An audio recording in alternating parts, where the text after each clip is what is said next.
hinihintay lang po tayo ng ilang bisita bago po magsimula ang aming program. Welcome po to Papel at Panulat Program. So, ito po yung ating mga members. Say hi everybody! Kaway naman kayo dyan. Kaway-kaway po. Ayan. Ayan, so ilan po yan sa ating mga members na makatatanggap po ng inyong donations today. Hinihintay lang po namin ang aming tagapagsalita ngayong araw bago po kami magsimula.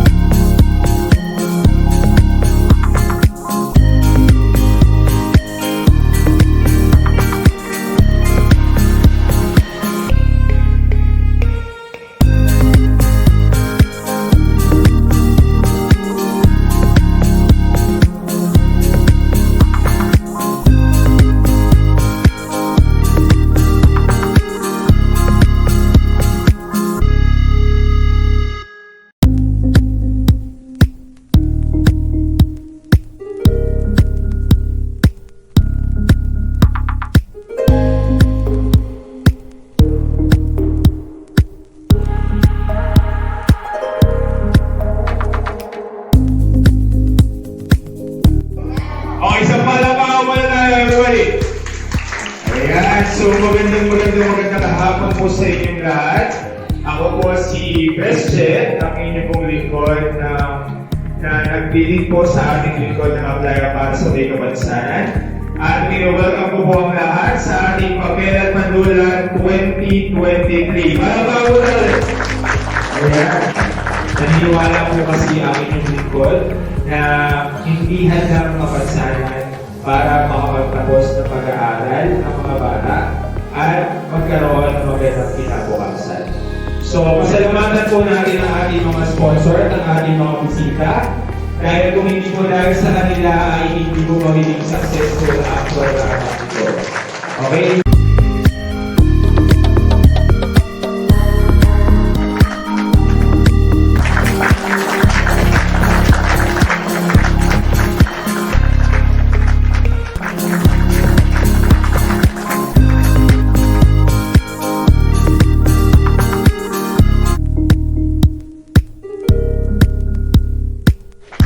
Bago ko tawagin ang ating susunod na bisita, gusto ko pong ipalam sa inyo na kung hindi po dahil sa kanya, hindi niyo po ako makikita dito sa inyong harapan.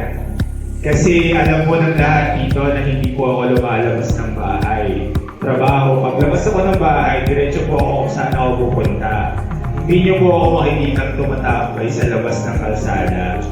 Pero dahil sa sobrang malasakit niya po sa May Kabansanan, at dahil alam niya po na nangyari na po sa akin na nawalan ako ng isang kamay, nilapitan niya po ako, sabi niya, baka gusto mong mamuno ng organisasyon natin para sa PWD. So that was, alam po yung P18 yun, birthday yun ng aming pinsan si Era, yung leader po ng Alpha Acro. Doon po kami nakita, and the rest is history.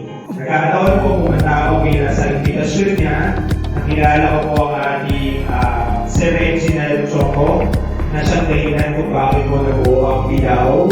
Yun po yung opisina ng PWD sa tabi po ng ating police station, na nagkataon yumaon na po at ang naghawak na po ay ang ating kanyang may bahay si Marites Choco. Kaya naman po nabuhuin po ang Reginald C. Choco Foundation na siya po nagbigay sa atin at nagkaloob po ng mga bag mula po sa De La Salle University. Para mga po natin. Okay? Magandang hapon po sa inyong lahat. Nagkaroon ng pagkakataon tayo na evaluate ang ating mga coordinators, ang ating opisyalis ng PWD dito sa Santa Rosa. Siyempre, maraming salamat po sa ating napakabait at napaka-supporting ng Mayor Ernie. Talagang sinusuportahan niya ang PWD dito sa atin sa Santa Rosa. Napalit mo si Federation, dati si Kuya Reggie, na napakabait na tao, silang mag-asawa, na naging mabuting kaibigan din po natin. Na ito nga si Diego, sabi nga niya, para mapangalagaan at matutungan natin ang mga PWD dito sa Barangay Aplaya. Talagang nakiusap po ako sa kanya na siya yung bumanganak. Ito naman talagang hindi ako nagkamali na siya yung ating inilagay dito. At umasa po naman kayo na patuloy at matagagalan pa po ang mga programa na pakikinabangan po ng ating mga PWD. Sabi nga po, talagang hindi po hadlang ang ating kapansanan para hindi natin maabot ang ating mga pangarap na tayo ay makapagtapos ng pag-aaral. Gusto ko na rin pong i-yanang sa inyo, alam ko na marami na nakakalam, na meron na po tayo dito sa barangay ng therapy. Na tayo po ay mayroong doktor 2 beses isang buwan. Yun po ay manggagaling pa from Makati.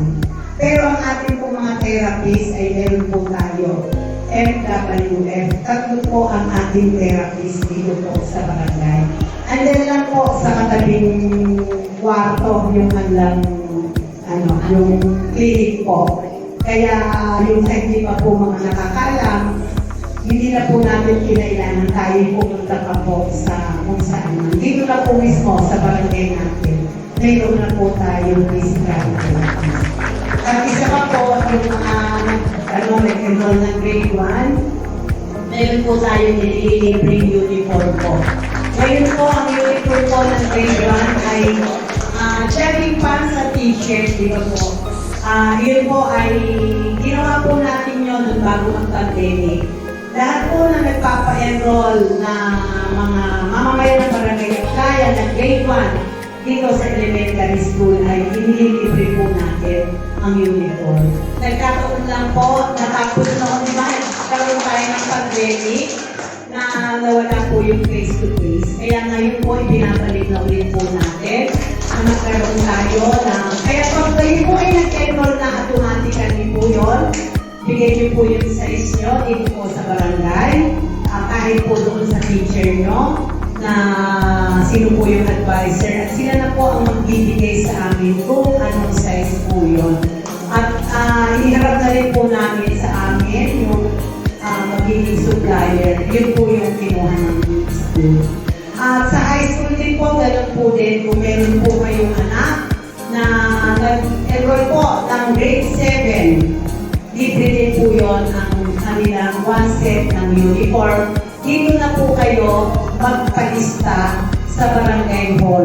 Ibigay nyo lamang po yung registro na kayo ay pa-register at nag-enroll po sa Aplaya High School.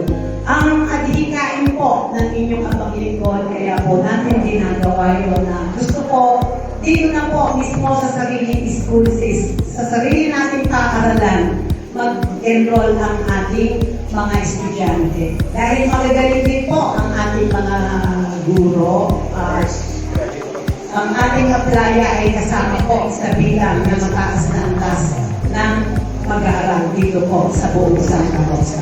Kaya inaasahan ko po at sabi ko nga, hindi hadlang ang kapansanan para makamit ang tagumpay at makapagtapos ng pag-aaral.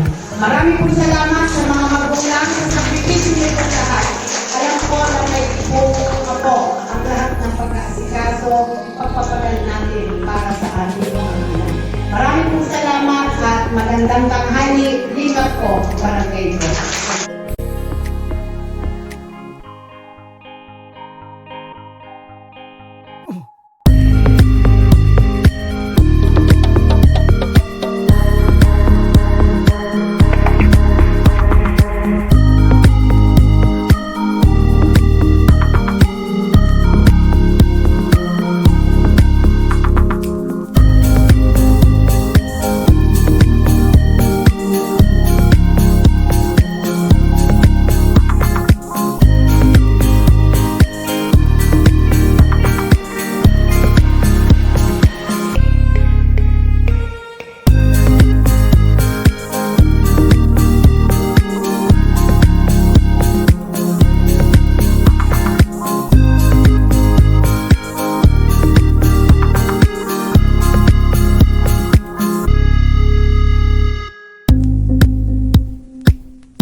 maraming salamat po ulit sa ating mga sponsors.